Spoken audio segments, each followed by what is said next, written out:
우리 모두는 우리의 삶 속에서 무언가를 잃어버린 그런 경험이 있습니다. 그것이 사랑하는 가족이든 아니면 소중한 기회이든 혹은 우리의 꿈과 희망이든 때로는 상실의 순간에 누구에게도 깊은 슬픔과 이런 고통이 우리에게 남습니다. 이런 감정은 때로는 우리를 넘어뜨리고 또 절망의 끝자락에서 우리를 밀어넣어서 또 안 좋은 길을 선택하는 많은 사람들도 있습니다. 하지만 우리 하나님은 이러한 상실 속에서도 새로운 길을 열어주시는 분이십니다. 절망의 자리에서 소망을 발견하게 하시고 또 그 소망을 통해서 다시 일어설 수 있는 힘을 주시는 분이십니다.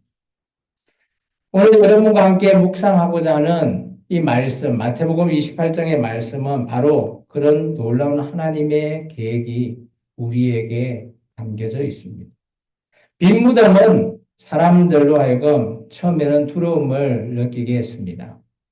그것은 예수님이 더 이상 계시지 않는 곳이고 마치 죽음이 예수님을 이긴 듯한 자리였습니다. 그러나 그 빈 무덤이 우리에게 전하는 메시지는 전혀 다릅니다.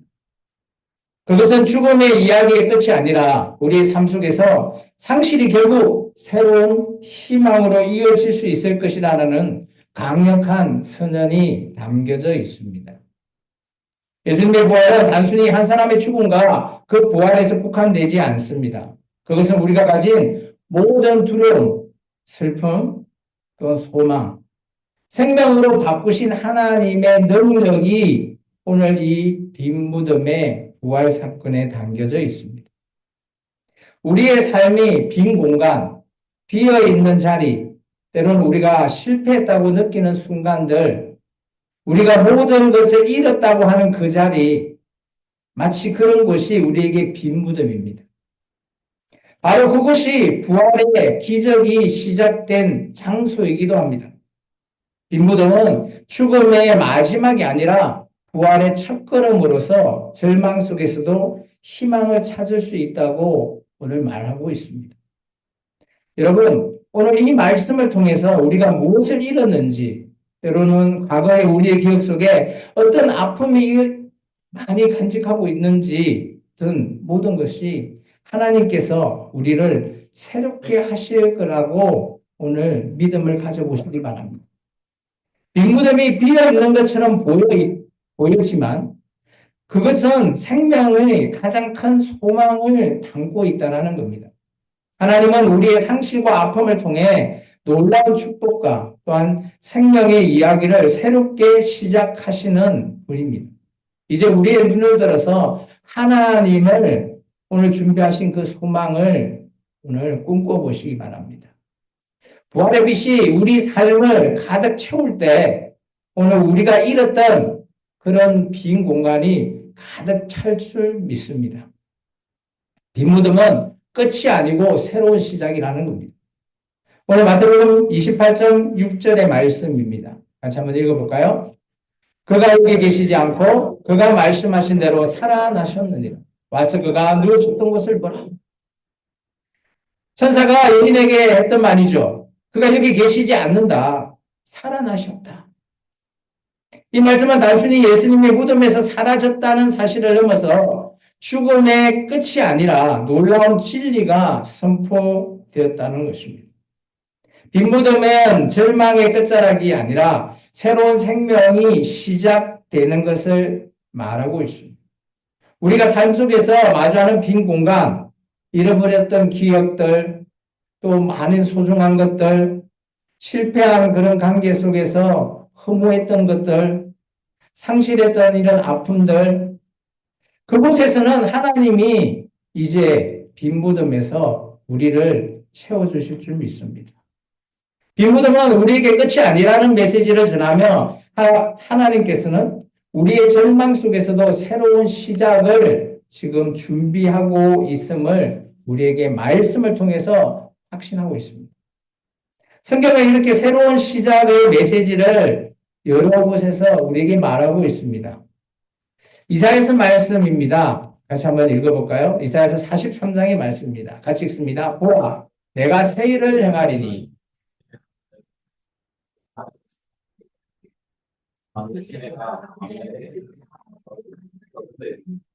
하나님은 우리가 아무것도 없는 것처럼 느껴지는 이 빈 공간, 여기서 광야, 사막과 같은 곳을 비유했는데요. 이런 빈 공간에서 새로운 일을 시작하시겠다. 마치 빈 무덤은 바로 그 새 일을 시작하는 바로 장소입니다. 오늘 여러분의 자리에서 여러분의 빈 무덤이 있다면 그곳에서 오늘 예수님께서 오늘 하나님께서 우리에게 부활의 시작을 하는 바로 그 장소를 말하는 겁니다. 예수님의 부활은 단순히 죽음을 이긴 사건이 아닙니다. 그것은 우리의 삶을 모든 한계를 뛰어넘었던 하나님의 능력으로 보여주는 사건입니다. 고린도후서 5장에 바울은 이렇게 얘기하죠. 같이 읽을까요? 그런즉 누구든지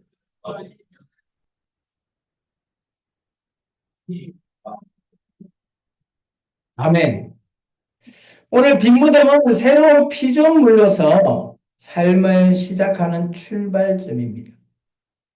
우리가 실패했다고 느끼는 순간들 많으시죠? 모든 것이 끝났다고 절망하는 때도 있습니다. 그것은 어리다고 나이가 많이 들었다고 경중이 다르지는 않습니다. 오늘 우리는 그 이 빈무덤이라고 하는 이 자리에서 하나님은 우리에게 새로운 생명을 창조하신다는 겁니다. 또한 이 빈무덤은 우리에게 믿음의 도전을 던집니다. 여인들은 처음에 두려움과 혼란 속에서 이 빈무덤을 마주했습니다. 마치 이 무덤에 가보니 아무것도 없는 거죠. 얼마나 놀랐겠습니까? 그들은 예수님의 그래도 몸을 보기 위해서 뛰어갔는데 아무것도 없는 겁니다. 그러나 그들은 천사의 메시지를 통해서 새로운 희망을 발견했습니다. 마치 우리가 믿음이라고 하는 건 어떤 것일까요? 히브리스 저자는 이렇게 얘기하고 있죠. 같이 읽어볼까요? 믿음은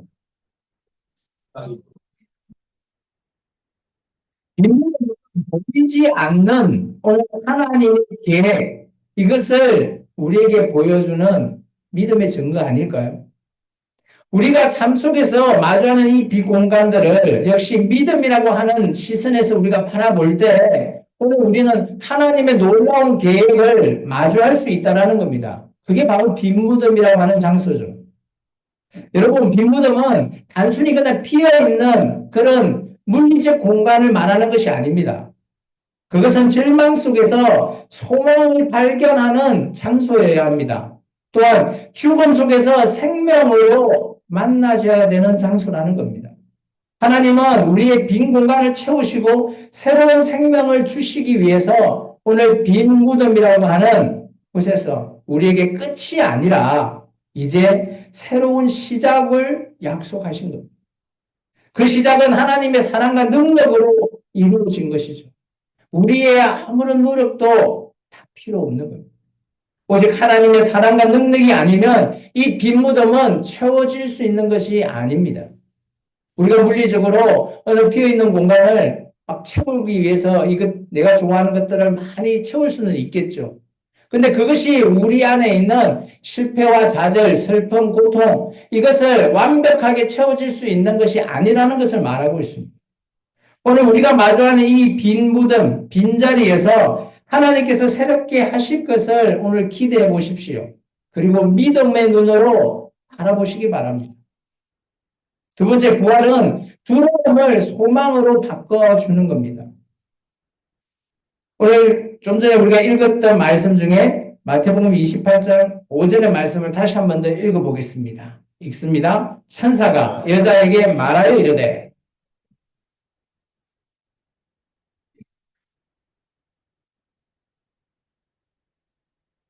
이 여인에게 얘기하죠. 막달라 마리아에게 무서워하지 말라.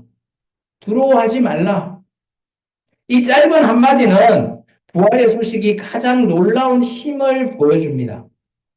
두려움이라는 것은 우리 인간이 느끼는 감정 중에서 가장, 그죠? 크나큰 감정을 우리에게 줍니다. 삶의 불확실성, 때로는 실패의 두려움, 또 상실의 아픔, 이런 것들이 우리를 두려움 속으로 계속 몰아넣죠. 그럼 결국 내 자신을 낮아지고 결국은 어디로 갈까요? 나를 포기하게 되는 겁니다. 그러나 예수님의 부활은 이런 두려움을 소망으로 바꿔주셨습니다. 그게 바로 능력입니다. 부활은 단순히 죽음을 이긴 사건이 아니라 우리 삶 속에서 모든 두려움을 소망으로 변화시키는 하나님의 강력한 메시지입니다. 성경은 두려움 속에서 하나님을 신뢰해야 하는 이유를 설명하고 있습니다. 많은 말씀 속에서요. 대표적인 말씀 중에 하나가 이사야서 말씀이죠. 같이 읽어볼까요? 두려워하지 말라. 내가 너와 함께함이라. 놀라지 말라. 나는 내 하나님이 됨이라.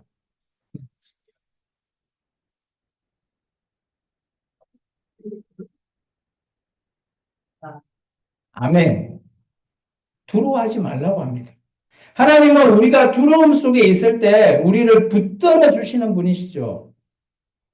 우리가 때로는 두렵고 때로는 슬퍼해 있을 때 우리의 지인들이 와서 위로를 해주죠. 공감을 하면서. 참 좋은 것입니다. 그런데 그것이 얼마나 가나요? 일시적인 겁니다. 오늘 하나님의 말씀을 통해서 우리에게 위로받고 우리가 그 말씀에 소망을 가지면 우리는 그 두려움 모든 것들을 완전히 해소할 수 있다는 겁니다. 두려움 속에 있을 때라도 우리를 붙들어 주시는 예수님을 붙잡고 있을 때 오늘 부활의 소식은 바로 이런 하나님이 나를 사랑하고 계시는구나. 나를 보호하고 계시는구나 라는 확정적인 사건을 말하고 있는 겁니다. 여인들이 빈무덤을 마주했을 때 그들이 처음으로 두려움을 마주했겠죠. 예수님이 더 이상 이곳에 안 계시네. 내가 믿었던 신이 없어져 버렸어. 그러면 어떨까요? 얼마나 절망스러울까요? 내가 믿었던 신이 참 신이 아니야. 가짜야. 여러분 어떻게 생각하십니까? 처음엔 부인하겠죠. 근데 그것이 더더욱 나중엔 정으로 되고 나중에는 그 신을 향해서 욕을 하지 않을까요? 오늘 이런 여인들 앞에 오늘 혼란과 공포가 있을 때도 오늘 이 천사의 메시지가 이들에게 소망을 주게 되었습니다. 그가 살아나셨다. 사셨다. 예수님이 살아나셨다라는 말씀을 통해서 이들이 두려움이 아니라 소망으로 바뀌었다라는 겁니다. 예수님은 우리에게 두려움을 주러 오신 분일까요? 아니죠. 사도 요한복음을 통해서 이렇게 얘기합니다. 같이 읽을까요? 평안을 너에게 끼치노니.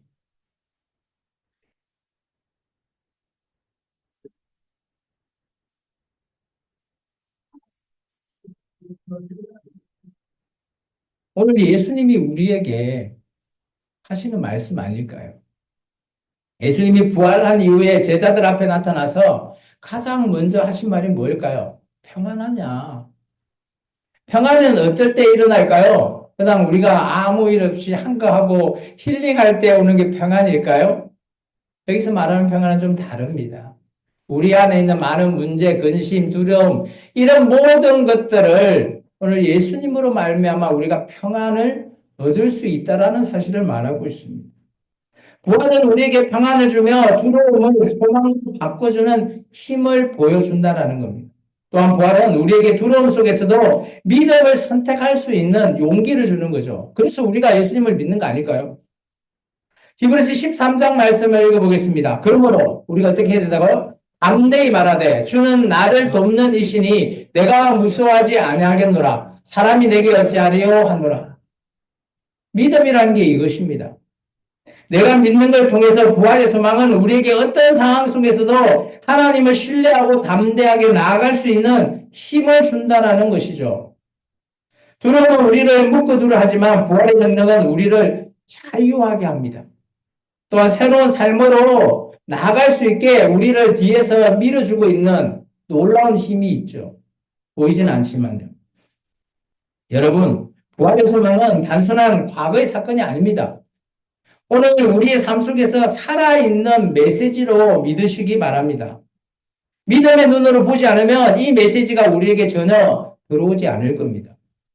우리가 두려움 속에 있을 때 부활의 소망은 우리를 이렇게 세우고요. 또한 하나님께서 우리를 위해 준비하신 놀라운 계획을 믿음의 눈으로 보지 않으면 내 앞의 길을 내가 알 수 없다라는 거예요. 오늘 우리 여러분의 삶 속에서도 두려움을 당연히 자리하고 있죠. 저도 마찬가지입니다. 저도 저의 앞날이 어떻게 될지 아무것도 모르니까 그런 상황 속에서 두려움이 또 존재합니다. 그렇지만 오늘 우리가 붙잡아야 될 것은 그런 두려움이 아니에요. 부활의 소망을 붙잡으시기 바랍니다. 하나님은 여러분의 두려움을 소망으로 바꾸시는 분이기 때문입니다. 그분의 부활은 우리에게 평안과 희망을 선물하고 또 어떤 상황 속에서도 우리가 믿음으로 나아갈 수 있게 우리를 도와준다고요. 예수님이 내가 믿는다라고 믿습니다 한다고 믿어지는 게 아니에요. 예수님이 우리에게 믿을 수 있게끔 주지 않으면 내가 믿을 수가 없대요. 부활은 우리에게 새로운 삶으로 초대합니다.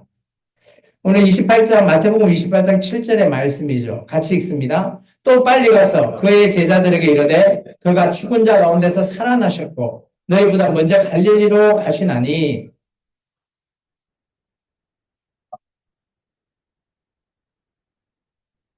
오늘 뭐라고 얘기하고 있습니까? 너는 가서 제자들에게 빨리 이 말을 전해라고 합니다. 이 여인이 이 말을 듣고 단순히 부활의 소식을 전하는 그런 명령을 말하는 게 아닙니다. 그것은 부활이라고 하고 있는 이 어마어마한 소망을 받은 우리에게 우리가 새로운 삶을 향한 예수님의 우리를 향한 초대죠. 오늘 여기 초대받고 오신 분 있으시죠? 바로 그런 겁니다. 오늘 예수님께서 나의 부활에 참여할 자 초대하신 겁니다. 예수님의 부활은 이처럼 우리의 삶 속에서 새로운 시작을 간영하는 초대로서 시작이 되는 겁니다. 부활은 우리를 변화시키고 그분을 통해서 우리가 변화될 때 세상 또한 변화되지 않을까요?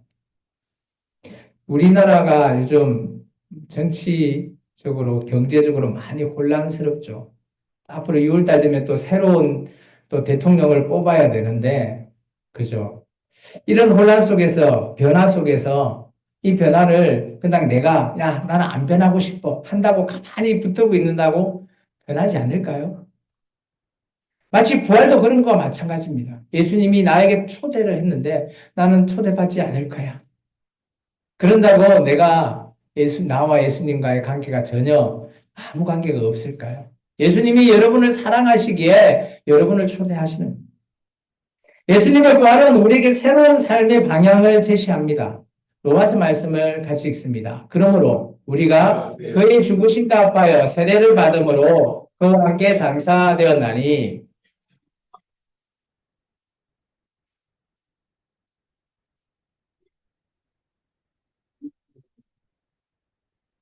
계속해서 부활은 단순하게 죽음에서 이긴 사건으로 치부하고 있지 않습니다. 우리를 새로운 생명으로 인도하는 하나님의 계획이 딱 담겨져 있잖아요.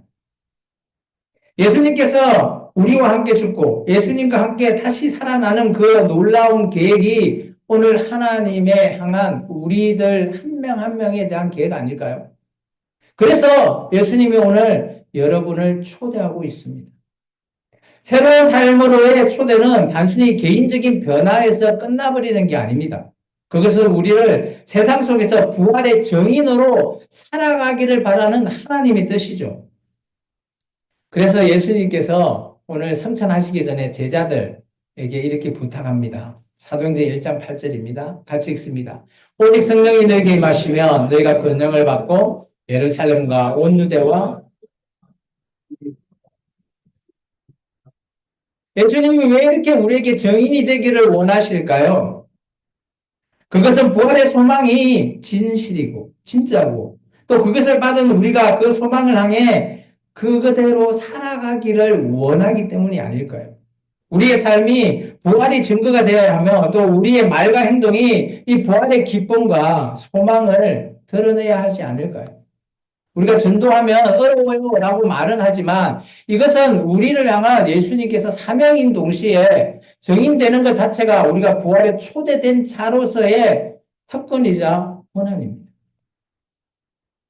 또한 부활은 우리에게 사랑과 용서의 삶을 나가도록 우리에게 말하고 있습니다. 골로새서 말입니다. 같이 읽습니다. 그러므로 너희는 하나님의 택하사 거룩하고 사랑받은 자처럼 긍휼과 자비와 겸손과 온유와 오래 참음을 옷 입고